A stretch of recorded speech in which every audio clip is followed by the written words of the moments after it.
সাধু। স্বামীজির থেকে বড় সাধু আর কাকে বলা যেতে পারে? মানে স্বামীজি বলেছিলেন যে আমি ছবি আঁকা ভালোবাসি, ধর্মকে আমি ভালোবাসি। একটি মন্দিরে শ্রীরামকৃষ্ণের পাশে স্বামীজির ছবিটা রাখা হয়েছিল। সঙ্গে সঙ্গে কমপ্লেইন যায় সারদা দেবীর কাছে। শ্রীরামকৃষ্ণ যাকে মাথার মণি বলতেন, শেষ দিকে তার ইচ্ছে হয়েছিল একটা ছোট বাড়ি করে মায়ের সঙ্গে থাকবে। আর একটি কারণে স্বামীজিকে খুব বেশি মাংস খেতে হতো, সেটা হচ্ছে তার তখন তো ব্লাড সুগার ধরা পড়েছিল এবং সুগারের তখন কোনো ওষুধ ছিল না। একবার তিনি একটা বাড়িতে ছিলেন আমেরিকায়, তাকে গরুর মাংস খাইয়ে দেওয়া হয়েছিল।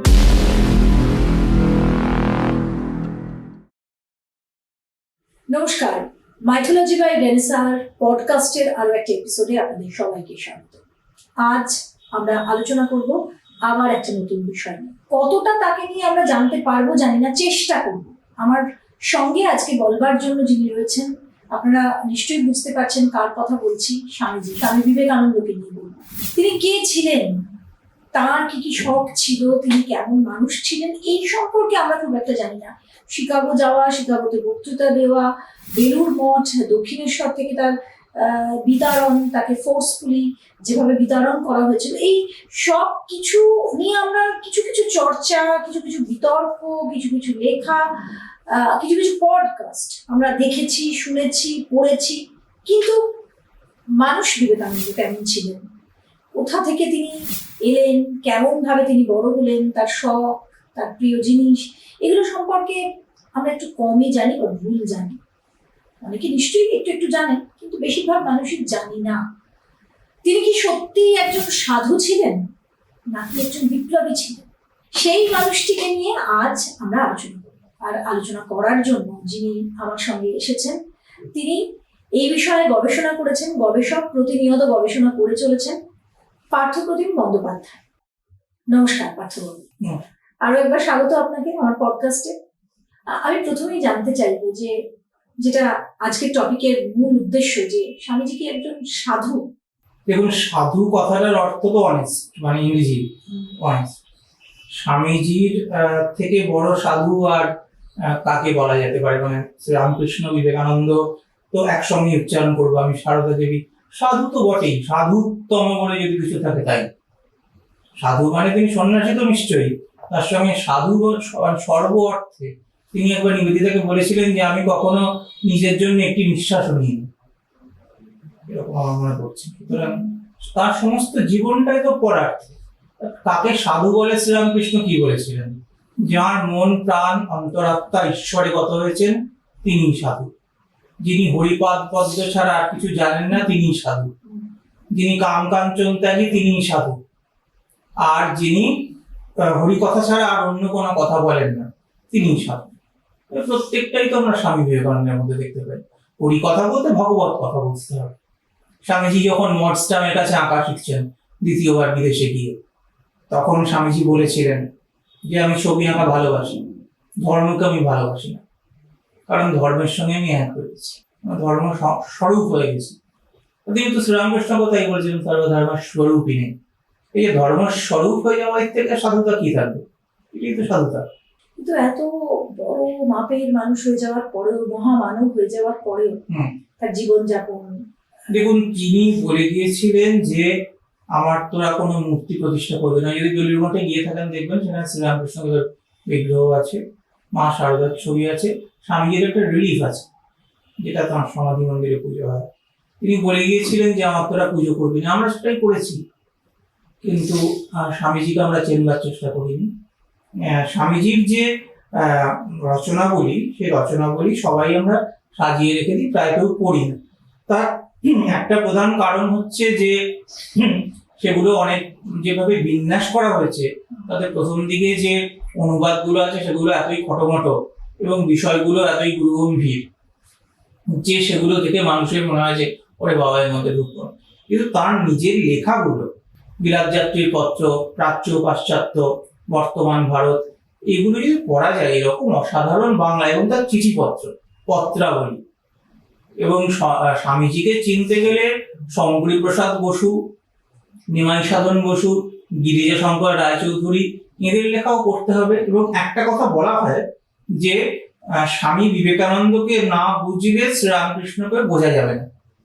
তখন অলোকরঞ্জনের একটা খুব সুন্দর কবিতা আছে আমার মনে পড়ছে, তবু কি আমার কথা বুঝেছিলে বেনে বউ পাখি, আমাকে বুঝতে পারা অতই সহজ, কাউকেই বোঝা যায় নাকি। তাকে বুঝতে পারা যায় কিনা আমি জানি না, কিন্তু আমার মনে হয়েছে যে শ্রীরামকৃষ্ণদেবকে তার বাণীর সঙ্গে তার জীবনের সঙ্গে পরিচয় না থাকলেও স্বামী বিবেকানন্দকে বোঝা যায় না। ব্যাপারটা সর্বদিকেই সত্য। স্বামীজি এবং শ্রীরামকৃষ্ণ এবং সারদা দেবী এবং তার শ্রীরামকৃষ্ণের অন্য সন্ন্যাসী সন্তানরা দেখুন, তারা তো সবাই স্বামীজিরই প্রায় বয়সী, অনেকে কেউ কেউ বড় আছেন অল্প। তাদের কি অসাধারণ শ্রদ্ধা বিবেকানন্দের প্রতি। স্বামীজি ঠিক চলে যাওয়ার পরে কোন একটি মন্দিরে, বেলুর মঠে কিন্তু নয়, একটি মন্দিরে শ্রীরামকৃষ্ণের পাশে স্বামীজির ছবিটা রাখা হয়েছিল, ছোট ছবি, পুজোর জন্য। সঙ্গে সঙ্গে কমপ্লেন যায় সারদা দেবীর কাছে যে ঠাকুরের পাশে নরেনকে রাখা হয়েছে, কত বড় অন্যায়। তখন সারদা দেবী বলেন, হ্যাঁ বাবা ঠিকই বলেছ, অন্যায় করেছে। নরেনের ছবিটা ঠাকুরের মাথার উপরে রাখা উচিত ছিল। তিনি তো নরেনকে মাথার মণি বলতেন, শ্রীরামকৃষ্ণ যাকে মাথার মণি বলতেন, তার সম্বন্ধে আমি কি কথা বলবো, বা সাধারণ মানুষ তার সম্পর্কে কি বা আমরা বুঝবো বা বলবো। তাকেই ব্যবহার করছে বিভিন্ন লোক বিভিন্ন ভাবে, সেটা তো সম্পূর্ণ অন্য বিষয়। কিন্তু তিনি তো তার সমস্ত জীবনটাকে দান করে গেছেন নিজের মানুষ, এবং ত্যাগের মানে বুঝিয়েছেন। সত্যি সত্যি ত্যাগের মানে তাকে দেখেই আমরা বুঝেছি। আমরা একবার শ্রী চৈতন্য দেখে বুঝেছিলাম, কিন্তু সেটা এই যুগের পক্ষে সম্ভব ছিল না। তারপরে আমরা ত্যাগের মানে বুঝেছি শ্রীরামকৃষ্ণ এবং স্বামীজিকে দেখে, বিশেষ করে স্বামীজিকে দেখে। যদিও স্বামীজির ক্ষেত্রে ব্যাপারটা তার মধ্যে ওই যেটা বললাম যে একা তো স্বামীজি নন, শ্রীরামকৃষ্ণ, সারদা দেবী এবং বিবেকানন্দ, তিনজন তো একসঙ্গে। আপনি একটু আগে বললেন তিনি কোথা থেকে এসেছিলেন। শ্রীরামকৃষ্ণ কি বলেছেন যে একদিন সমাধিস্থ অবস্থায় দেখলাম মনটা ক্রমশ উঠতে এমন একটা স্তরে গেল যে দেবদেবীরাও সেই স্তরে উঠতে সাহস পান। একেবারে অখণ্ডের ঘর দেখলাম, সেই অখণ্ডের ঘরে 7 জন ঋষি ধ্যান করছেন। এবার শ্রীরামকৃষ্ণ দেখলেন যে ওই অখণ্ডের ঘর থেকে একটি বালক সৃষ্টি হলো, এবং সেই বালক শিশু। সে ওই সাধুদের একজনকে, ওই সপ্তর্ষি ঋষি একজনের গলা জড়িয়ে ধরে বলল, আমি যাচ্ছি, তোমাকেও যেতে হবে। ওই ঋষির দৃষ্টি দেখে মনে হলো, সস্নেহ দৃষ্টি দেখে, যে হ্যাঁ তিনি আসবেন। নরেনকে দেখেই শ্রীরামকৃষ্ণ বলেছিলেন যে সেই ঋষি।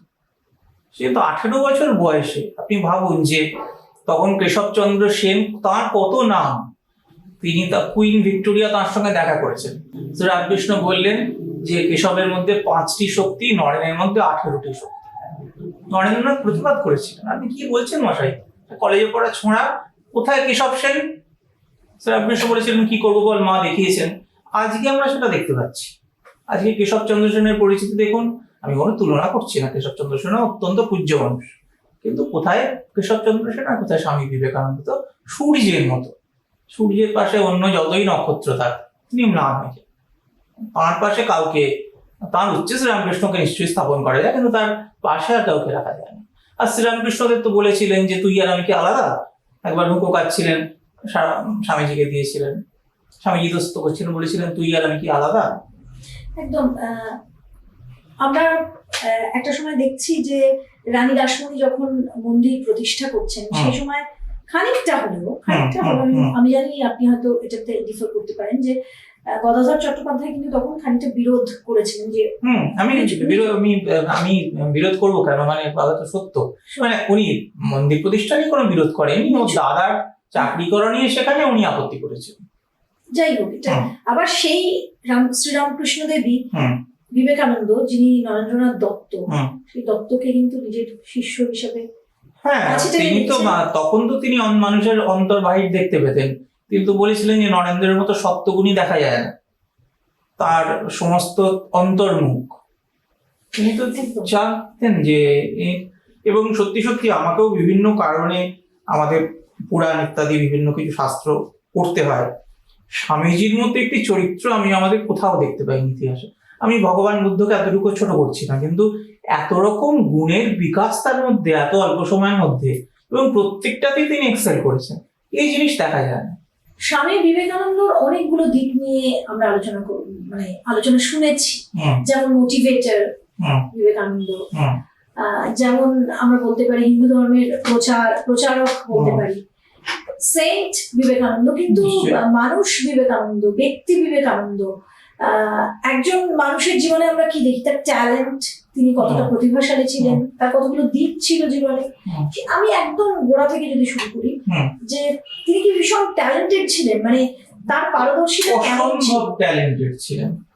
শঙ্করী প্রসাদ বসু লিখেছেন যে সেই সময়ে কলকাতায় পাওয়া যেত এমন কোনো বই ছিল না যা তিনি পড়েননি, এবং তার বিস্তারিত তালিকাও শঙ্করী প্রসাদ বসু দিয়েছেন। এবং এ প্রসঙ্গে আরো বলতে হয় যে তার অসাধারণ মেধার কথা, যে মেধার ফলে একবার পাতার দিকে তাকালেই তার সেটা অন্তস্থ হয়ে যেত। মুখস্থ তো ছোট কথা, তার বহু প্রমাণ তার জীবনীতে আছে। তিনি যখন ছাত্র ছিলেন তখন একবার পরীক্ষার আগে দেখলেন যে জ্যামিতির 2টো চ্যাপ্টার পড়া হয়নি, এক রাত্রের মধ্যে তিনি 2টো চ্যাপ্টার পড়ে ফেলেন। তারপরে ক্ষেত্রীতে তিনি একটি লাইব্রেরিতে প্রতিদিন একটা করে বই নিতেন স্বামী অখণ্ডানন্দের মাধ্যমে। তখন স্বামী অখণ্ডানন্দকে সেই লাইব্রেরিয়ান বলেন যে আহ, এটা কি প্রহসন হচ্ছে নাকি দেখানোর জন্য, প্রতিদিন একটা করে বই নেওয়ার মানে কি? তখন স্বামীজি সেখানে যান, গিয়ে বলেন যত বই নেওয়া হয়েছে আপনি প্রশ্ন করে দেখুন আমাকে। লাইব্রেরিয়ান দেখে হতবাক হয়ে যান যে স্বামীজির সমস্তটাই অন্তস্থ হয়ে রয়েছে। বিদেশে হয়েছে, পল ডয়সনের স্মৃতিচারণে আছে, তিনি একটি মোটা বই পড়ছিলেন, সেই বইটি একেবারেই দুরূহ বই। তা পল ডয়সন যখন ঘরে ঢুকেছেন স্বামীজি তাকে দেখতে পাননি, কারণ স্বামীজির একদম ফোকাস থাকতো একদম যখন পড়তেন তার সেটার দিকে। সেটা পল ডয়সন বিশ্বাস করতে চাননি, ভেবেছিলেন যেটা অসৌজন্য। কিন্তু তারপরে স্বামীজি তাকে বললেন যে আপনি আমাকে জিজ্ঞেস করে দেখুন, তখন তিনি দেখলেন যে সমস্ত তার ওই অন্তস্থ হয়ে গেছে। তার পরীক্ষার ফল খুব ভালো নয়, এটা আমার দুর্ভাগ্য যে আমি যে পেশায় আছি সেই ধরনের পেশার কিছু মানুষ তার পরীক্ষার ফল দেখান।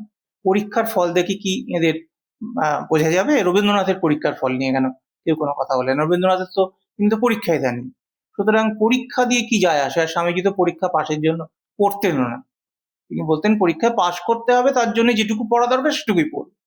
আর তিনি জ্ঞান সমুদ্রে সাঁতার কাটতেন, সুতরাং পরীক্ষার ফল দিয়ে তাকে আমরা কি করে বিচার করব? তার নিজের লেখা, তার মৌলিক চিন্তা, সেগুলো থেকে তার বিচার হবে। তার এত দিকে এত রকম প্রতিভা, তিনি পড়াশোনায় অসাধারণ ভালো, তিনি খেলাধুলায় সমস্ত রকম খেলাধুলায় প্রায় তিনি সাঁতার দিতে পারতেন। ক্রিকেটে তিনি ইংরেজদের বিরুদ্ধে 7টা উইকেট নিয়েছিলেন, যেটা রাজু মুখোপাধ্যায় আনন্দবাজারে লিখেছেন। তিনি ঘোড়ায় চড়তে পারতেন, তিনি নৌকো বাইচ অশ্বারোহণ পারতেন, তিনি জিমন্যাস্টিক্সে ওই আহ, বাংলার তখন একটা মেলা হতো সেখানে তিনি রুপোর মেডেল পেয়েছিলেন, রুপোর কাপ পেয়েছিলেন। যেখানে যেখানে হাত দিয়েছেন সেখানে সেখানে অসাধারণ। আমার একটা ঘটনা মনে পড়ছে, বিদেশে একবার তিনি দাঁড়িয়ে আছেন, তখন কয়েকজন সাহেব তারা একটা সাঁকোর উপরে দাঁড়িয়ে আহ ওই সাঁকোর তলা দিয়ে যে নালাটা ডিমের খোলা ভেসে যাচ্ছে, তারা রাইফেল দিয়ে শুট করছে এবং একটা খোলাও ভাঙতে পারছে না। এবং স্বামীজি দেখে হাসছেন। তখন তারা বললেন যে আপনি হাসছেন, পারবেন আপনি করতে? উনি বললেন দিন। তারপর স্বামীজি রাইফেলটা হাতে নিলেন এবং একের পর এক সমস্ত ডিম, একটাও লক্ষ্যভ্রষ্ট হলো না। তারা বললেন আপনি কতদিন অভ্যাস করেছেন? তিনি বললেন আমি আজই প্রথম রাইফেল হাতে নিলাম। তার কারণ তার মনঃসংযোগ। আমার মনে হয় তাকে আমাদের সাধারণের বিচারে দেওয়া নাই। স্বামীজিকে জিজ্ঞেস করা হয়েছিল যে আপনার এই অসাধারণ স্মৃতিশক্তির রহস্য কি? স্বামীজি বলেছিলেন যে এটা স্বামী শিষ্য সংবাদেই আছে যে 12 বছর ব্রহ্মচর্য পালন করলে মানুষ স্মৃতিধর শ্রুতিধর হয়। তা আমি এই প্রসঙ্গে তার কিছু অনুগামীকে জিজ্ঞেস করেছিলাম যে তা যদি হতো তাহলে তো বহু মানুষ তো বিবেকানন্দ হতে পারতেন, তার পথে তো অনেকেই চলেছে, কেন হচ্ছেন না? তাহলে আপনারা বলুন যে স্বামীজি ভুল বলেছিলেন, এইভাবে হয় না। তখন তারা আমাকে বলেছেন যে না, স্বামীজির কথাটা ঠিক, আমরাই পেরে উঠছি না। অর্থাৎ কাম তাকে কখনো স্পর্শও করতে পারিনি, চিন্তাতেও নয়। এই জিনিস তো সাধারণ মানুষের পক্ষে সম্ভব নয়। তিনি যে লোক থেকে এসেছিলেন তারটা তো শ্রীরামকৃষ্ণের কথা যদি সত্য ধরি, স্বামীজি অবতরণ করেছিলেন। সুতরাং তার সেই অনুযায়ী আমাদের দেখতে হবে। তিনি কি এই যে আবার আগের প্রশ্নটাই এলো যে তিনি কি সত্যি সাধু, মহামানব না? হ্যাঁ, মানে সাধু শব্দটা দুটো ভাবে আমরা ব্যবহার করি। একটা হচ্ছে সাধু বলতে সৎ মানুষ, আর দ্বিতীয় সাধু শ্রীরামকৃষ্ণ বলেছেন, মানে সাধু বলতে আমরা সন্ত বা মহাত্মা এই অর্থ ব্যবহার করি। সততার দিক থেকে তো আমার মনে হয় না স্বামীজিকে নিয়ে কোনো কথা বলার প্রয়োজন আছে। আর দ্বিতীয়, শ্রীরামকৃষ্ণ বলেছেন যার মন প্রাণ অন্তরাত্মা ঈশ্বরে গত হয়েছে তিনিই সাধু, যিনি কাম কাঞ্চন ত্যাগী তিনিই সাধু, যিনি শ্রীহরি কথা ওই অন্য কোনো কথা বলেন না তিনিই সাধু। এই সবগুলোই তো আমরা পূর্ণভাবে স্বামীজির মধ্যে দেখতে পাচ্ছি। আর স্বামীজির সন্ন্যাসী তো বটেই, সন্ন্যাসী আমাদের শাস্ত্রে একটা কথা আছে, অতি বর্ণাশ্রমী, অর্থাৎ বর্ণাশ্রমের অধীনে থেকে এক ধরনের সাধক থাকেন, আর এই বর্ণাশ্রমকে অতিক্রম করে একজন থাকেন। স্বামীজি হচ্ছেন অতি বর্ণাশ্রমী। সেই জন্যই স্বামীজি শেষ দিকে ইচ্ছে হয়েছিল যে তিনি মায়ের প্রতি চরম অবহেলা দেখিয়েছেন। দেখুন, এইখানেই তার হৃদয়বত্তা, তার মানবতা। তিনি অনেকে সমালোচনা করেন যে তিনি মায়ের জন্য রাজার কাছে টাকা চেয়েছিলেন। আমি তো অত্যন্ত গৌরব বোধ করি এর জন্য। এটা তার মানবতা এবং তার সাধুতা, তার সততা, সবকিছুর দিক। এবং সব থেকে বড় কথা, মাকে যিনি ভালো না বাসেন তিনি জগতে, তিনি তো পশুর মতো। তিনি মাকে ফেলে চলে এসছেন, তার দিকে তার খেয়াল থাকবে না? তিনি তো লিখেছিলেন যে আমার সামনে দুটো পথ ছিল, একটা হচ্ছে আমার এই অসহায় মা এবং ভাইদের দেখা, আর একটা হচ্ছে আমার গুরু যে বাণী দিতে এসেছিলেন জগৎকে, সেই বাণীটা জগতের কাছে দেওয়া। আমি দ্বিতীয়টাতেই আত্মনিয়োগ করেছি। তা করেছেন, তাই বলে তিনি কি মাকে ভুলে যাবেন? সুতরাং আবার শেষ দিকে তার ইচ্ছে হয়েছিল একটা ছোট বাড়ি করে মায়ের সঙ্গে থাকবেন। সেটাও তো কোনো সন্ন্যাসীর পক্ষে স্বাভাবিক নয়, কিন্তু বিবেকানন্দের পক্ষে স্বাভাবিক, কারণ বিবেকানন্দকে কোনো মাপ কাটিয়ে বাঁধা যাবে না। বিবেকানন্দ। তিনি কি সন্ন্যাসী? সন্ন্যাসী ওই একটু আগেই বললাম, তিনি অতি বর্ণাশ্রমী। সন্ন্যাসী তো বটেই। সন্ন্যাসী বললে তাকে কিছুটা ছোটই করা হয়। নিবেদিতা বলেছিলেন যে তার সমস্ত শিষ্যদের কাছে, স্বামীজির সমস্ত শিষ্যদের কাছে স্বামীজি সন্ন্যাসের চিরদিন প্রতীক হয়ে থাকবেন। স্বামীজির একটা বিখ্যাত কবিতাও আছে, সং অফ দ্য সন্ন্যাসিন, যার বাংলা করা হয়েছে সন্ন্যাসীর গীতি বা সন্ন্যাসীর গান। সন্ন্যাসী তো বটেই। দেখুন, যার শরীরে মনে এতটুকু আসক্তির চিহ্ন নেই তিনি সন্ন্যাসী। সুতরাং সন্ন্যাসী কথাটা গীতাতেও যেভাবে ব্যাখ্যা করা হয়েছে, যিনি বাহ্যিক সন্ন্যাস ধারণ করে তিনি করেই ছিলেন, তার সঙ্গে তার কর্মফলের প্রতি তার কোনো আকাঙ্ক্ষা ছিল না। গীতাতে যিনি কর্মফলত্যাগী তাকেই শ্রেষ্ঠ সন্ন্যাসী বলা হয়েছে। সুতরাং স্বামীজি সন্ন্যাসী তো বটেই। স্বামীজি পরমহংস পর্যায়ে পড়েন, ঈশ্বর কোটি পর্যায়ে তাকে শ্রীরামকৃষ্ণ বলেছেন। সুতরাং সন্ন্যাসীর থেকে তিনি অনেক ঊর্ধ্বে, সাধারণ সন্ন্যাসীর থেকে তিনি অনেক ঊর্ধ্বে। শুধু তাই নয়, ভগিনী নিবেদিতা সম্পর্কেও আমরা বিভিন্ন ধরনের অপপ্রচার। বিবেকানন্দের নাম দেওয়া হয়েছিল বিবিকা আনন্দ। এগুলো হলো আমাদের বাঙালিদের স্বভাবের জন্য। কোনো বিরাট মানুষকে বা বিরাট মনীষীকে তার সমকালে তো ঠিক মতো চেনা যায় না। সেই জন্য স্বামীজির এই যে তার অনেক মহিলা শিষ্য, নিবেদিতা, এদের কে নিয়ে স্বামীজিকে বিবিকা আনন্দ নাম দেওয়া হয়েছিল।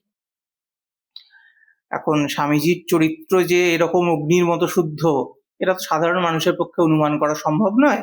সেই জন্যই তারা তাকে বুঝতে পারেননি। বুঝতে না পারাটা খুব স্বাভাবিক। আর দক্ষিণেশ্বর মন্দির থেকে স্বামীজিকে তাড়িয়ে দেওয়া হয়েছিল, তার কারণ স্বামীজি বিদেশে গেছেন, কালাপানি পার হয়েছেন এবং শূদ্র হয়ে সন্ন্যাস নিয়েছেন। সেগুলো তো তখনকার দিনের ব্রাহ্মণ্যতান্ত্রিক সমাজে অনাকাঙ্ক্ষিত ছিল। সেই জন্য তাড়িয়ে দেওয়া হয়েছিল। তাড়িয়ে দেওয়াটা আমি দেখছি, তারপরে আবার দেখছি যে এখন মা ভবতারিণীর সামনে স্বামীজির মূর্তি পূজিত হয়, সেটাও তো সত্য। সুতরাং অপপ্রচার তো টেকে না, যেটা সত্য সেটাই থেকে। সত্যমেব জয়তে না নৃতম। মেঘ তো আসবেই, সূর্যকে তো চিরকালের জন্য ঢাকতে পারবে না। সত্যি কথা বলতে কি, স্বামীজিকে বাঙালিরা যত না শ্রদ্ধা করেছেন প্রথম দিকে, তার থেকে অনেক বেশি তাকে চিনতে পেরেছেন দক্ষিণ ভারতে। এখানেও কিছু অল্প মানুষ চিনেছেন, তাঁর সহপাঠী সতীশচন্দ্র মুখোপাধ্যায়, পাঁচকড়ি বন্দ্যোপাধ্যায়, এরকম কিছু মানুষ চিনেছেন। কিন্তু ওই যেটা বললাম যে চেনবার জন্য তো একটা শক্তি লাগে। আমাদের পাড়ার ছেলে, আমাদের পরিচিত ছেলে, তার মধ্যে যে এত কিছু আছে। এখানে একটা জিনিস বলা দরকার, যে শ্রীরামকৃষ্ণ প্রথম যখন তাকে দেখেন 18 বছর বয়সে, দেখেই চিনতে পেরেছিলেন। অর্থাৎ চেনবার জন্য তো একটা শক্তি দরকার। সে যাই হোক, দক্ষিণ ভারতে তার যে ভক্ত, ভক্ত বলবো না আমি, অনুরাগীদের শ্রদ্ধা দেখলে আমি কয়েকটা বইয়ের নাম বলবো। একটা হচ্ছে শঙ্করী প্রসাদ বসুর লেখা বন্ধু বিবেকানন্দ, শঙ্করী প্রসাদ বসুর লেখা সহাস্য বিবেকানন্দ, শঙ্করী প্রসাদ বসুর লেখা বিবেকানন্দ সমকালীন ভারতবর্ষের 7টি খণ্ড, এবং তারপর গিরিজাশঙ্কর রায়চৌধুরীর স্বামীজির ওপর লেখা, তারপরে স্মৃতি কথার মধ্যে স্মৃতির আলোয় স্বামীজি এবং স্মৃতির আলোয় বিবেকানন্দ। এই প্রসঙ্গে একটি ঘটনা বলা দরকার, যে এই যে স্বামীজির বিদ্রোহ করেছেন কিনা বা বিপ্লবী ছিলেন কিনা, এই সব কথা প্রসঙ্গে স্বামীজির স্তরটাই থেকে বোঝা যায় যে স্বামীজি একটি ঘটনা পাওয়া যায় যে ভারতবর্ষের একটি স্থানে একটি দেবী মন্দিরে, সেখানে শুধু ব্রাহ্মণদের ঢুকতে দেওয়া হয়, কোনো অব্রাহ্মণকে ঢুকতে দেওয়া হয় না। স্বামীজি সেই মন্দিরে প্রবেশ করলেন না, তার সামনে একটি বিরাট গাছ, সেই গাছের তলায় তিনি বসে আছেন, আর তখনই সূর্যের মতো চেহারা। সেখানকার রাজপুত্র, তারা শাস্ত্রে অত্যন্ত পারদর্শী, তারা এলেন স্বামীজির সঙ্গে দেখা করতে। স্বামীজি, আপনি কেন মন্দিরে প্রবেশ করবেন না? স্বামীজি বললেন, আপনাদের নিয়ম আমি ভাঙতে চাই না, কিন্তু এটা তো শাস্ত্রসম্মত নয়। তখন তারা শাস্ত্র থেকে নানা যুক্তি দিতে লাগলেন। স্বামীজি একেবারে মুহূর্তে সমস্ত যুক্তি তাদের খণ্ড খণ্ড করে দিলেন। তারা সারাদিন আলোচনার পর ফিরে গেলেন। ফিরে গিয়ে তারা তাদের পণ্ডিতদের সাথে কথা বললেন। পরের দিন আরো প্রস্তুত হয়ে এলেন। কিন্তু স্বামীজির যে শানিত যুক্তির কাছে, শাস্ত্র প্রমাণের কাছে তারা টিকতে পারলেন না। তারা আবার পরাজিত হয়ে ফিরে গেলেন। এবার ঠিক করলেন তৃতীয় দিন তারা স্বামীজির কাছে এসে আত্মসমর্পণ করলেন। এসে দেখলেন স্বামীজি সেখানে আর নেই। তাহলে দেখুন, স্বামীজি কিন্তু ওখানে ওই মন্দিরে প্রবেশ করার জন্য কোনো আন্দোলন করলেন না। তিনি সূর্যের মতো একটা আলো বিকিরণ করে গেলেন, সেই আলোর প্রভাবে যা হবার তাই হবে। বিপ্লব করলেই সবসময় যে খুব বড় কিছু ফল হবে, সবসময় তো তা নয়। সমাজকে পরিবর্তন করতে গেলে অনেক সময় অন্যভাবে আঘাত দিয়ে, অন্য শক্তি দিয়ে, অন্য আলোক দিয়ে তাকে জাগাতে হয়। সেই ক্ষমতা স্বামীজির ছিল। কিন্তু তিনি তো সমাজে একটা বিপ্লব এনেছিলেন। স্বামীজি বলতেন যে আমার একটি বাণী, ওঠো জাগো। কঠোপনিষদে আছে, উত্তিষ্ঠত জাগ্রত প্রাপ্য বারান নিবোধত। স্বামীজি বলতেন, ওঠো জাগো, আমি সকলকে জাগিয়ে দেব। তারপর তাদের জ্ঞান হলে তারা কি কর্তব্য তারা নিজেরাই ঠিক করে নেবে। এখন এদিক থেকে স্বামীজির একটি সুন্দর কবিতাও আছে, টু দ্য অ্যাওয়েকেন্ড ইন্ডিয়া, যার বাংলা করা হয়েছে প্রবুদ্ধ ভারতের উদ্দেশ্যে। সেখানেও স্বামীজি ভারতবর্ষকে জাগ্রত করতে চেয়েছেন। তা এ প্রসঙ্গে একটা কথা বলা দরকার, যে স্বামীজি যে বলেছিলেন যে তার প্রধান বাণী ওঠো জাগো, কিন্তু সেখানে তিনি তার সঙ্গে মনে করে দিতে হবে আমাকে যে তার একটি বাণী আছে, চালাকির দ্বারা কোনো মহৎ কার্য হয় না, প্রেম, সত্যানুরাগ এবং মহাবীর্যের দ্বারাই মহৎ কার্য সাধিত হয়। সুতরাং আমরা যদি মনে করি আমরা কোনো ক্ষমতা দখল করব, আমরা রাজনীতি করব, আমরা চুরি করব, এই ধরনের ক্ষেত্রে সফলতার কথা স্বামীজি কিন্তু বলছেন না। স্বামীজি যেটা বলছেন সেটা হচ্ছে মনুষ্যত্বের জাগরণে, নিজের ভেতরের দেবত্বের জাগরণে, মানুষের যে উচ্চ থেকে উচ্চতর চেতনা স্তরে আরোহণের যে কথা, সেই লক্ষ্যের কথা তিনি বলছেন। সুতরাং সেই দিক থেকে ব্যাপারটাকে দেখতে হবে। এবার একটু অন্য ধরনের প্রশ্ন, ইংরেজি কেমন বলতেন? হ্যাঁ, অসাধারণ ইংরেজি তো বলতেনই। তাকে তো বিদেশে তার ইংরেজিকে প্রশংসা করা হয়েছে, বলা হয়েছে তিনি ওয়েবস্টার ডিকশনারির মতো ইংরেজি বলেন। বিখ্যাত কবি হ্যারিয়েট মনরো লিখেছিলেন যে তার বক্তৃতা শোনা আর একজন মানুষের জীবনের সর্বোচ্চ অভিজ্ঞতা। তবে শুধু ইংরেজি তো নয়, ইংরেজি তো বটেই, তাছাড়াও তিনি বাংলা তো জানতেনই। বাংলা সাহিত্যের, বিশেষ করে চলিত ভাষার তিনি একজন পথিকৃৎ, বাংলা গদ্যের তিনি একজন পথিকৃৎ, সংস্কৃত তিনি অসাধারণ ভালো জানতেন। তারপর তিনি ফরাসি ভাষা জানতেন, জার্মান ভাষা তিনি শেখার চেষ্টা করেছিলেন, হিন্দিতে তিনি ভালো বক্তৃতা করতে পারতেন, অনেক ভাষার উপর তার দখল ছিল। স্বামীজি খুব ভালো বক্তৃতা দিতেন, সেটা তো সবাই জানে, অসাধারণ। গোটা বিশ্ব তাকিয়ে থাকে। অসম্ভব। কিন্তু সেই বক্তৃতার মধ্যে এই যে ক্যাচি ব্যাপারটা, মানে আমি এটাকে এখনকার প্রজন্মের জন্য জানতে চাইছি যে এত এত আকর্ষণ। স্বামীজির কথার মধ্যে আকর্ষণ থাকতো বলতে, তিনি তো স্বাভাবিক বক্তা নন, তার মধ্যে একটা ঐশী শক্তির প্রকাশ ছিল। সুতরাং তিনি মানুষের মনকে একটা উন্নত স্তরে, ঊর্ধ্ব স্তরে তিনি তুলে দিতে পারতেন। এটা তো সাধারণ বক্তারা পারেন না। সুতরাং সাধারণ বক্তাদের বক্তৃতার সঙ্গে তার বাগ্মিতার তুলনা আমি করব না। স্বামীজি সম্পর্কে যেটা বলা হয় তার ঈশ্বর দর্শন, ঈশ্বর, তিনি কি নাস্তিক ছিলেন? এই নাস্তিক ছিলেন না, জিজ্ঞাসু ছিলেন। গীতায় 4 রকম ভক্তের কথা বলা হয়েছে: আর্ত, জিজ্ঞাসু, অর্থার্থী, জ্ঞানী চ ভরতর্ষভ। আর যদি নাস্তিক ছিলেনও বলি, স্বামীজি পরবর্তীকালে তার রাজযোগ বক্তৃতায় সম্ভবত বলেছিলেন যে তথাকথিত আস্তিকের থেকে নাস্তিক শ্রেয়। রামকৃষ্ণ তাকে বলেছিলেন যে শতকরা 95 জন লোক ঈশ্বরে বিশ্বাস করে না। স্বামীজি বলেছিলেন, সে কি মশাই, সবাই সন্ধ্যাবেলা শাঁখ বাজায়, সন্ধ্যা দেয়। তখন শ্রীরামকৃষ্ণ বলেছিলেন, দেখ, চোর যদি জানে পাশের ঘরে একতাল সোনা আছে আর সেই সোনাটা পাওয়া যেতে পারে, তাহলে চোর কি নিশ্চিন্তে ঘুমোতে পারবে?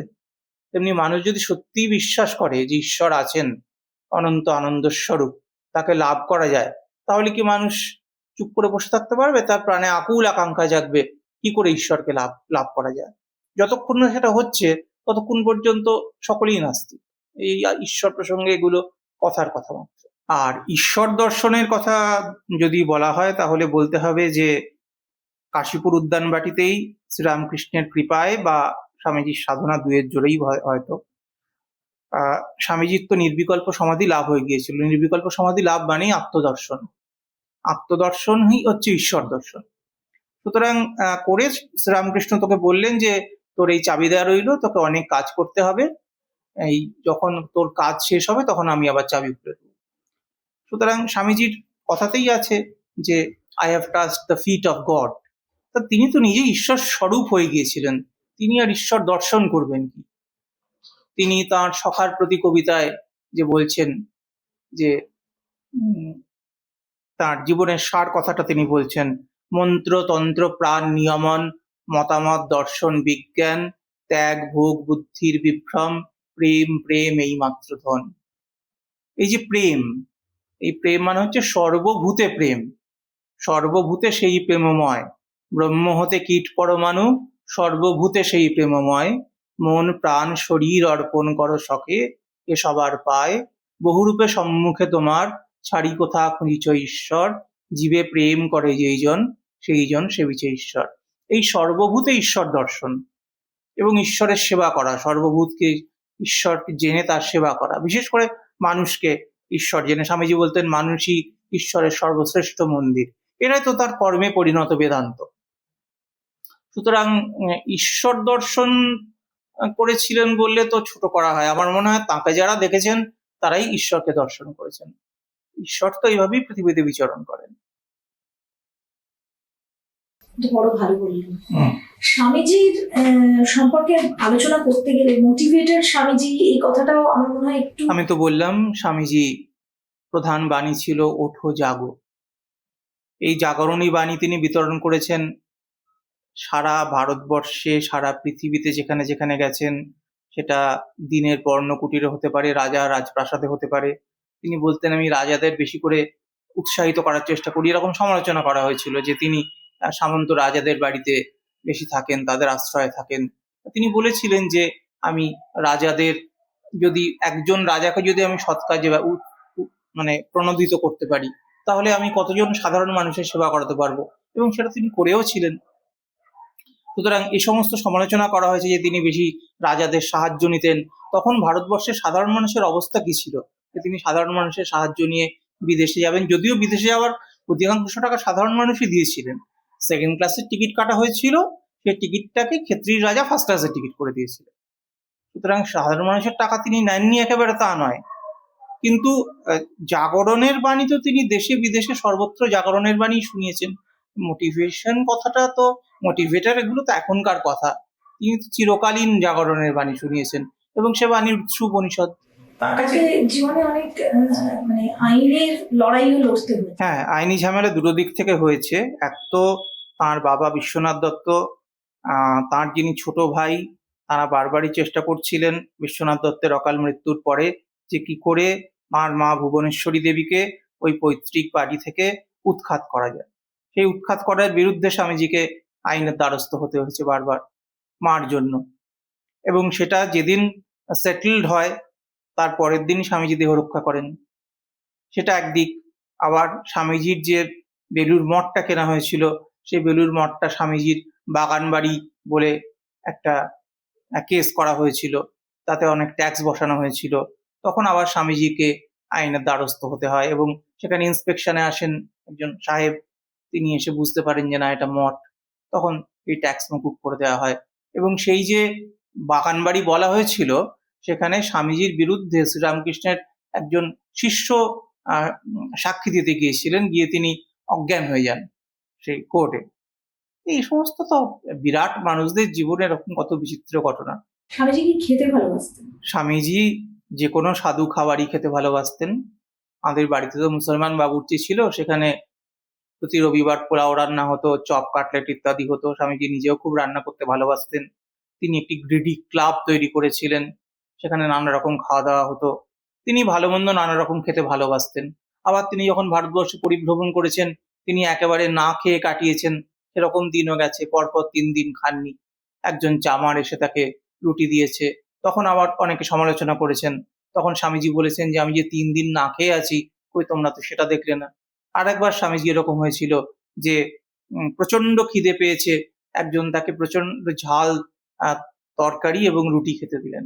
খেয়ে স্বামীজির অসহ্য পেটে যন্ত্রণা হচ্ছে। তখন দেখলেন একজন ঝুড়ি মাথায় করে কিছু নিয়ে যাচ্ছে। জিজ্ঞেস করলেন তোমার ঝুড়িতে কি আছে? তিনি বললেন তেঁতুল আছে। বললেন দাও দাও, সেটাই দরকার আমার। সেই তেঁতুল খেয়ে তখন তিনি সুস্থ হলেন। আর একবার তিনি প্ল্যাটফর্মে বসেছিলেন, তার সঙ্গে প্রচন্ড গরমে, জল ছিল না, তাকে দেখিয়ে দেখিয়ে একজন মারোয়ারি জল খাচ্ছিলেন আর বলছিলেন যে বোঝো সাধু হওয়ার ফল। তখন একজন এলেন হঠাৎ সমস্ত খাবার এবং জল নিয়ে, শরবত নিয়ে, বললেন যে আমাকে রামজি কালকে রাত্রে স্বপ্ন দিয়েছেন যে আপনি এখানে থাকবেন, আপনাকে খাবার এবং জল দিতে। এরকম বিচিত্র ঘটনা তার আছে। তিনি মাংস খেতে ভালোবাসতেন। এ নিয়ে অনেকে সমালোচনা করেন যে স্বামীজি বিবেকানন্দ কেন মাংস খেতেন। এর দুটো দিক আছে। একটা দিক হচ্ছে যে শ্রীরামকৃষ্ণ স্বয়ং বলে গেছেন অন্য ভক্তদের যে নরেন যদি শুকরের মাংস খায় আর তোরা যদি ভবিষ্যান্নও খাস, তোরা নরেনের সমান হতে পারবি না। আমাদের শাস্ত্রে বলা হয়েছে আহার শুদ্ধ সত্যশুদ্ধি, সত্যশুদ্ধ ধ্রুবা স্মৃতি। তা সেটা কাদের জন্য? সাধারণ সাধকদের জন্য। স্বামীজি যে স্তরে বিচরণ করতেন, সেখানে আহারের তার উপরে কোনো প্রভাব পড়তো বলে তো আমার মনে হয় না। সুতরাং রামকৃষ্ণ যখন তাকে অনুমতি দিয়ে গেছেন, তখন তিনি পরমহংস নিস্ত্রয়ী গুণ্যে পথি বিচরতাম কো বিধি কো নিষেধ, তিনি ত্রিগুণাতীত, তার জন্য কোনো বিধি নিষেধ নয়। একদিকে শ্রীরামকৃষ্ণকে আমরা যদি বিশ্বাস করি, তাহলে তার সম্পূর্ণ অনুমতি রয়েছে। আর দ্বিতীয় দিকে স্বামীজিকে আর দুটো জিনিস আমি বলবো। একটা হচ্ছে যে স্বামীজি বলেছিলেন যে মাংস আমি খাই, এটা কিন্তু আমি সমর্থন করছি না।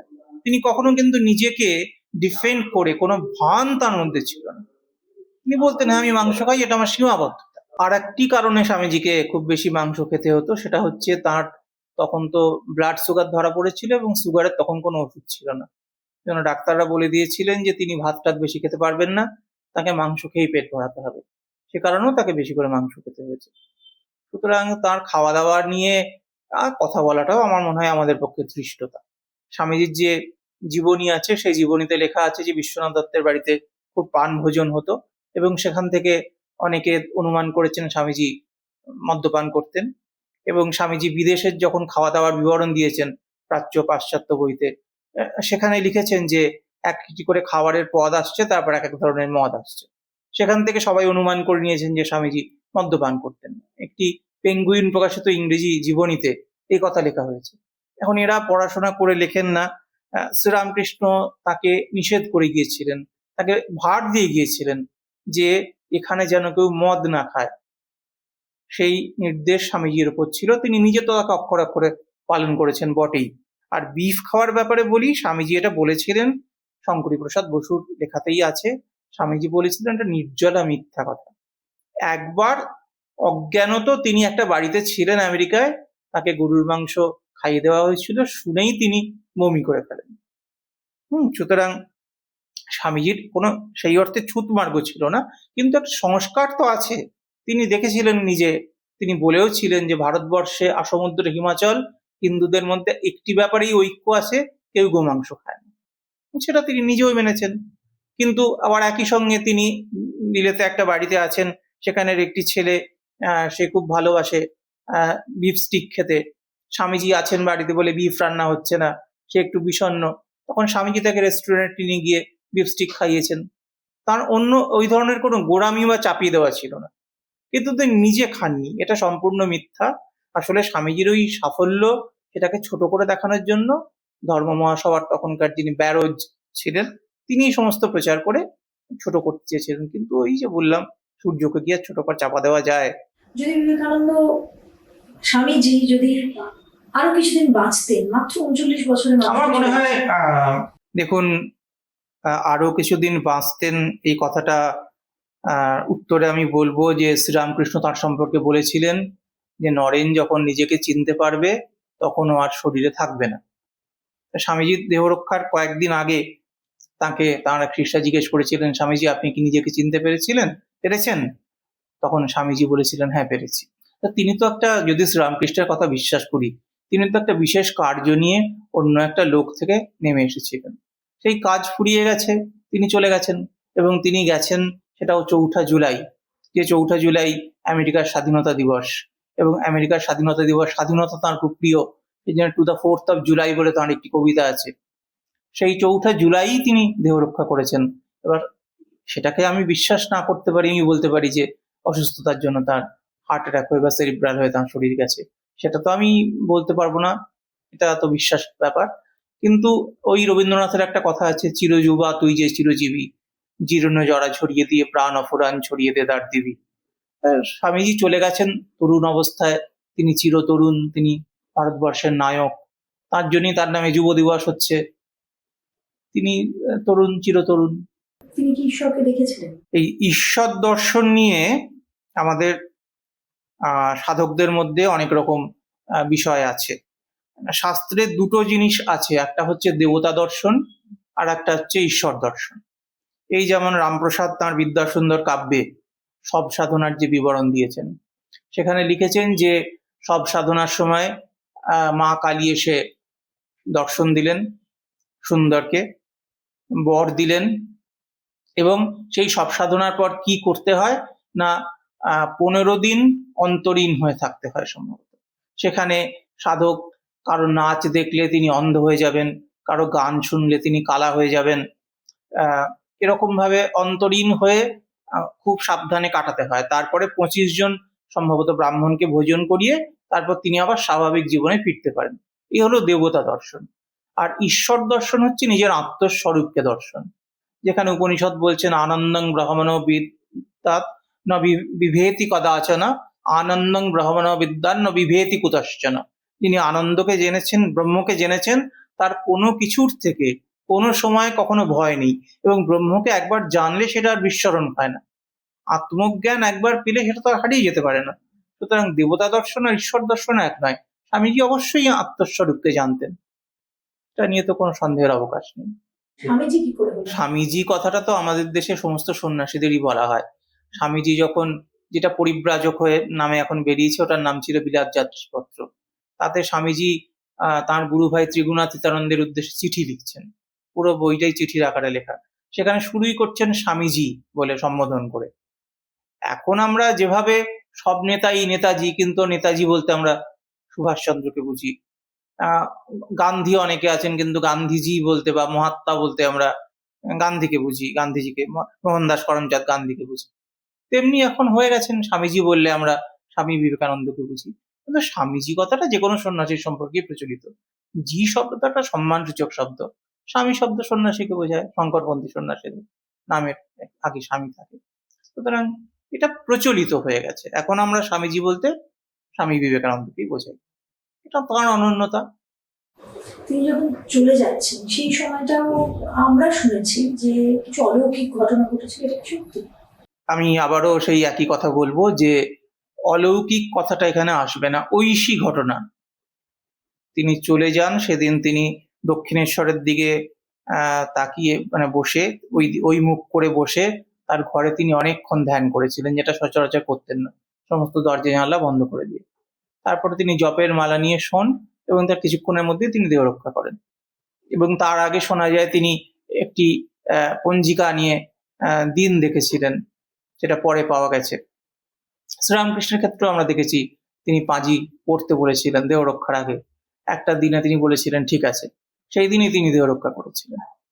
এখন এগুলোকে আমি ঐশী শক্তি বলবো। জন্ম মৃত্যুর ঊর্ধ্বে যে শক্তি, তাকে তো আর অলৌকিক শক্তি বলা চলে না, ঐশী শক্তি। তিনি তার আগের দিন একাদশী ছিল বলে খুব ইলিশ মাছ খেয়েছিলেন তৃপ্তি করে এবং বলেছিলেন যে পর্যন্ত ঘটিবাটিগুলোকে আমি কষ্টে ছেড়েছি, এত খিদে পেয়েছিল, তৃপ্তি করে খেয়েছিলেন। কিন্তু তার যা শরীরের অবস্থা ছিল সেখানে ইলিশ মাছটা তার পক্ষে খুব একটা ওই সময় খাওয়াটাও ঠিক হয়নি।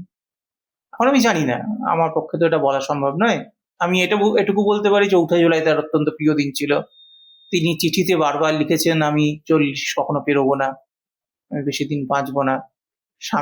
শ্রীরামকৃষ্ণ বলে গিয়েছিলেন নরেনের দোষের মধ্যে নিঃশ্বাসটা একটু বেশি জোরে পড়ে, নিঃশ্বাস জোরে পড়লে সে বেশি দিন বাঁচে না। সুতরাং এগুলো সবকিছু মিলিয়ে তারপর এটাও স্বামীজি বলেছিলেন, শোনা যায় যে অমরনাথে তিনি শিবের কাছে ইচ্ছা মৃত্যু বর পেয়েছিলেন। এগুলোকে মিলিয়ে যে যত দূর বিশ্বাস করবেন ততটা, এটা নিয়ে আমার কোনো মন্তব্য নেই। আমরা অনেকটা জানলাম। আমি শেষে একটাই প্রশ্ন আপনাকে করবো যে আজকের প্রজন্ম যদি স্বামীজিকে মনে রাখতে চায় তাহলে তার কোন 2টো জিনিস বা 3টে জিনিস আপনি বলবেন? স্বামীজির জীবন দেশে বা বিদেশে পাড়ি দেওয়াটা নিয়ে তো সত্যি কথা বলতে কি, দেখুন আমাদের শাস্ত্রে 4টে পুরুষার্থের কথা বলা হচ্ছে, ধর্ম, অর্থ, কাম এবং মোক্ষ। সুতরাং কেউ যদি অর্থ লাভের জন্য বা তার কাম পূরণের জন্য ধর্ম অতিক্রম না করে যদি বিদেশে যায়, কারোর তো কিছু বলেননি। আর স্বামীজি সত্যি কথা বলতে কি শুধু ভারতের মধ্যে তো সীমিত নন, তিনি তো বিশ্বপ্রেমের কথাও বলেছেন। সুতরাং মানুষ যেখানেই থাকুক সে যদি এই তার নিজের প্রতি সৎ থাকে, বিবেকানন্দ যে নামটা, এই নামটা মনে রেখে সে যদি নিজের বিবেকের কাছে সৎ থাকে, নিজের কাছে সৎ থাকে, তাহলেই, এবং সে যদি অন্য সকলকে শ্রদ্ধা এবং প্রেমের দৃষ্টিতে দেখে, তাহলে সে পৃথিবীর যেখানেই থাকুক সে সমৃদ্ধ করবে, নিজেও সমৃদ্ধ হবে, অন্যকেও সমৃদ্ধ করবে।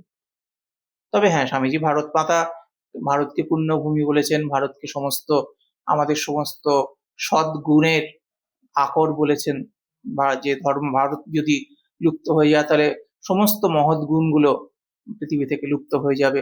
সুতরাং যারা তাকে জানেন তারা তো ভারতের প্রতি একটা ভালোবাসা অনুভব করবেন। স্বামীজি বলেছিলেন নিজের মাকে যে ভালোবাসে না সে অন্যের মাকে কি খেতে দেবে।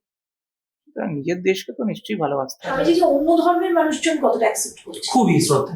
তিনি তো প্রচন্ড ভাবে যীশু খ্রিস্টের অনুরাগী ছিলেন।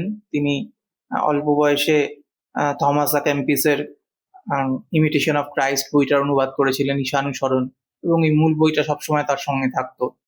তিনি বলেছিলেন যিশু যদি থাকতেন আমি বুকের রক্ত দিয়ে তার পা ধুইয়ে দিতাম। সুতরাং খ্রিস্টানদের তো অনেকেই তার খুব নিবিড় বন্ধু ছিলেন, মুসলমানরাও তাকে অনেকেই শ্রদ্ধা ভক্তি করতেন। সেটা নিয়ে শঙ্কর প্রসাদ বসু সমকালীন ভারতবর্ষে বিস্তারিত আলোচনা করেছেন।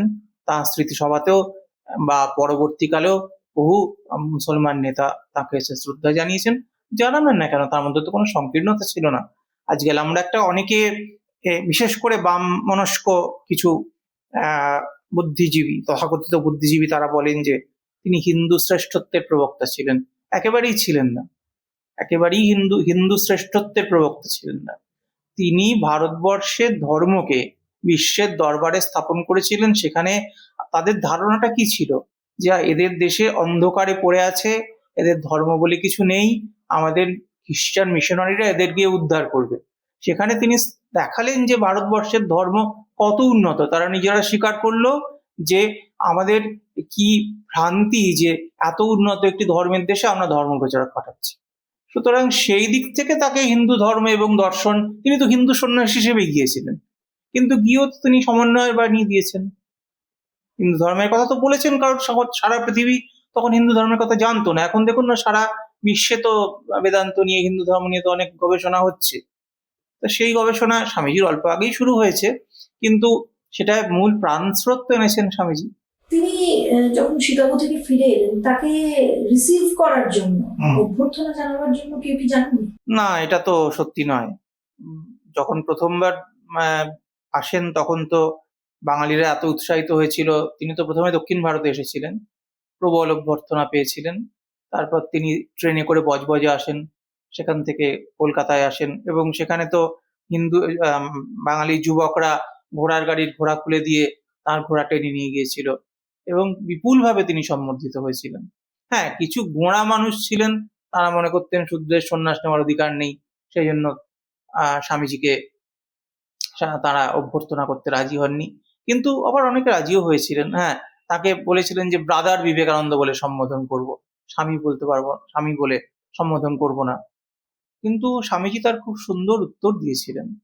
স্বামীজি এই ব্রাদার কথাটাকে নিয়ে তিনি যেমন ভাবে, তিনিও তো সিস্টার্স অ্যান্ড ব্রাদার্স অফ আমেরিকাই বলেছিলেন। সুতরাং ব্রাদার কথাটাকে, তিনি আসলে অন্য জগতের মানুষ ছিলেন, তো এই নীচতা, তুচ্ছতা, এই দৈন্য এর মধ্যে তাকে ধরা যাবে না। তিনি এমন একটা লোকে বিরাজ করতেন, এমন একটা মহিমায় আজীবন বিরাজ করেছেন, যেটা সত্যি আমাদের চিন্তা ভাবনার ঊর্ধ্বে। লাস্ট প্রশ্ন, কর্মফল নিয়ে অনেকে কথা বলে, বা কি কাজ করব সেটা নিয়েও অনেকে কথা বলে, যে গীতার বাণী যে কর্ম করে যাও ফলের আশা করো না। স্বামীজি কি বলেছেন? কর্মফল নিয়ে স্বামীজি নতুন কিছু বলেননি। তিনি সন্ন্যাসীর গান, যে সং অফ দ্য সন্ন্যাসীন কবিতায় লিখেছেন যে কৃত কর্মফল তো ভোগ করতেই হবে। পাপ করলে বা ভালো কাজ করলে পুণ্য হবে, খারাপ কাজ করলে পাপ হবে। কিন্তু এই পাপ পুণ্যের বেড়া ডিঙিয়ে মানুষকে উঠতে হবে। লোহার শৃঙ্খলে শৃঙ্খল, সোনার শৃঙ্খলে শৃঙ্খল। অর্থাৎ পাপ পুণ্য দুই থেকে ঊর্ধ্বে গিয়ে মানুষকে তার আত্মস্বরূপ উপলব্ধি করতে হবে। একবার আত্মস্বরূপকে উপলব্ধি করলে তখন এই পাপ পুণ্য প্রারব্ধ ইত্যাদি শব্দগুলো আমি ব্যবহার করব না, সেগুলো নিজের মতো আসবে যাবে, কিন্তু তাকে আর স্পর্শ করতে পারবে না। তিনি এগুলোর ঊর্ধ্বে থাকবেন। যেমন শ্রীরামকৃষ্ণ যখন খুব কষ্ট পাচ্ছেন ক্যান্সারে, তখন তুরীয়ানন্দজি তাকে বললেন যে সবাই তো দেখছেন তিনি খুব কষ্ট পাচ্ছেন। তুরীয়ানন্দজিকে বোধহয় শ্রীরামকৃষ্ণ বললেন যে দেখ দেখি আমার কত কষ্ট হচ্ছে। তখন তুরীয়ানন্দজি বললেন, আপনি অসীম আনন্দের সমুদ্র। তখন শ্রীরামকৃষ্ণ বলেছিলেন, শালা ধরে ফেলেছে রে। অর্থাৎ ভেতরে ভেতরে তিনি অসীম আনন্দে ডুবে আছেন, বাইরে আমরা দেখছি কষ্ট। এরকমই তো আমরা পড়ি। আত্মজ্ঞানীর তো তাই হওয়ার কথা। তিনি আত্মরতি, আত্মায় তিনি সবসময় রমণ করেন। বাহ্যিক সুখ দুঃখ তো থাকবেই, পূর্ব জন্ম অনুযায়ী হবে। আজকের আলোচনাটা আমার মনে হয় আমরা অনেকটা কভার করতে পারলাম, কিন্তু ওই যে প্রথমেই বলেছিলাম যে স্বামী বিবেকানন্দ নামটাই যথেষ্ট। মানে আমরা যখন এখানে আলোচনায় বারবার জানতে চাইলাম যে তিনি কে, আসলে তিনি বিবেকানন্দ, এমন একজন মানুষ, এমন একজন মহামানব নাকি কি তিনি, এটা বলা বোধহয় সম্ভব নয়। কিন্তু আমার মনে হয় ডিকশনারিতে একটা শব্দই বিবেকানন্দ, একদম যে হওয়া উচিত। একদমই, যে শব্দের মানে খুঁজতে যাওয়াও বোধহয় বৃথা। এরকম নাম পৃথিবীতে বোধহয় একবারই আসে, আর তিনি এসেছিলেন, আমাদের সমৃদ্ধ করেছিলেন, আমাদের অনেক কিছু দিয়ে গেছেন যা সাগরের মতো। তার সন্ধান, তার গভীরতা আমরা কতটা বুঝতে পেরেছি আমরা জানি না, তার আদর্শ কতটা আমরা বুঝতে পেরেছি আমরা জানি না, কিন্তু খোঁজার চেষ্টা তো অনেকেই করেছেন, অনেকেই সাঁতরেছেন সেই জ্ঞান সমুদ্রে। কেউ খানিকটা গিয়েছেন, কেউ আরেকটু বেশি গিয়েছেন, কিন্তু পুরো গভীরতা আমার মনে হয় ব্যক্তিগতভাবে আমরা আজও অনেকেই বুঝিনি। আজকের এই আলোচনাটা এখানেই শেষ করছি, তবে কথা দিলাম আবারও স্বামীজিকে নিয়ে আবারও অনেক অনেক আলোচনা মাইথোলজি বাই রেনেসার এই প্ল্যাটফর্ম থেকে হবে। আপনাকে অনেক ধন্যবাদ এখানে আসার জন্য। নমস্কার। যেটা প্রত্যেকদিন বলি যে এই ধরনের আলোচনা আপনারা শুনতে চেয়েছেন পার্থবাবুর কাছ থেকে, তাই আগামী দিনে যদি আবারও শুনতে চান তাহলে নিশ্চয়ই কমেন্টে লিখবেন, লাইক শেয়ার করে দিন, কারণ ব্যক্তি বিবেকানন্দ কেমন ছিলেন এটা জানাটাও আমাদের খুব দরকার। এবং অনেকগুলো ভুল ধারণা তার সম্পর্কে, অপপ্রচার তার সম্পর্কে, যেটা বহু যুগ ধরে চলে আসছে, সেটাও কোনো পডকাস্টে আমার মনে হয় প্রথমবার আমরা সেগুলোকে নিয়ে আলোচনা করলাম। স্টোরিতে, ভিডিও কন্টেন্টে এই ধরনের স্টোরি আমরা প্রচুর দেখেছি। শুধু বাংলায় নয়, ইন্টারন্যাশনালি, ন্যাশনালি যারা কন্টেন্ট ক্রিয়েটার তারা কাজ করেছে, কিন্তু বাংলায় এই ধরনের অনুষ্ঠানই প্রথম আমরা পডকাস্টে করলাম। সবাই ভালো থাকবেন, এটাকে আরো বেশি ছড়িয়ে দিন, লাইক করুন, শেয়ার করুন, কমেন্ট করুন, সঙ্গে চ্যানেলটা সাবস্ক্রাইব করুন। নমস্কার।